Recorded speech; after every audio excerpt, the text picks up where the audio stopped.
Esses dias vi uma imagem nas redes sociais, a qual logo no início não soube do que se tratava.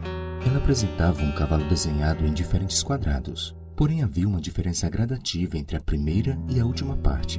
Logo no início ele estava bem desenhado, com traços realistas, enquanto que no final não passava de rabiscos mal formados. Depois de um tempo descobri que tal imagem se referia à diferença que geralmente há entre a expectativa e a realidade. As expectativas são o que pensamos que vai acontecer, enquanto a realidade é o que realmente acontece.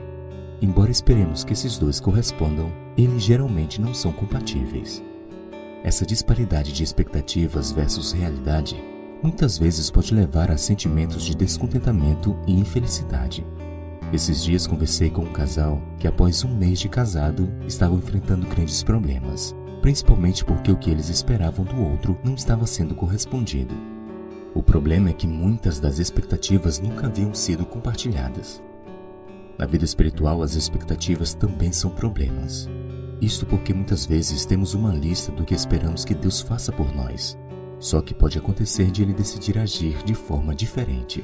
E quando isso acontece e não há maturidade, podem ocorrer muitas decepções. Um caso semelhante pode ser encontrado no capítulo 14 de Mateus. A partir do verso 22, encontramos a cena dos discípulos indo ao mar para pescar enquanto que Jesus sobe ao monte para orar. O texto fala que de repente as ondas começaram a se agitar. O barco foi lançado de um lado para o outro. E os discípulos, experientes pescadores, perceberam que aquela era uma tempestade diferente.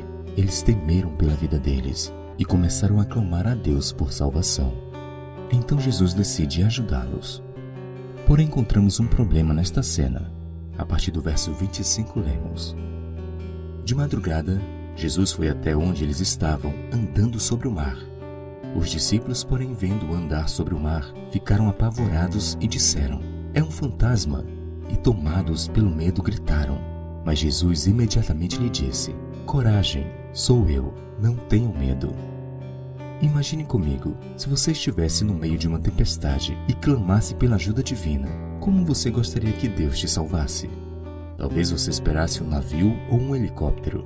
Provavelmente os discípulos tinham suas expectativas, porém eles nunca imaginavam que Jesus apareceria andando sobre as águas. Como Deus agiu de forma diferente do que eles esperavam, eles ficaram com medo, pensaram até que era um fantasma. Mas Jesus disse: Fiquem calmos, sou eu. Sabe, isso me ensina uma grande lição. Deus é soberano para aparecer na minha vida da forma que Ele achar melhor. Eu é que preciso ser submisso à sua vontade e não me assustar quando Ele frustrar minhas expectativas. Por isso, deixe Deus ser Deus. Se Ele precisa se curvar às tuas vontades, então é você que está mandando nele. O correto é você, de forma submissa, se curvar diante das vontades dele.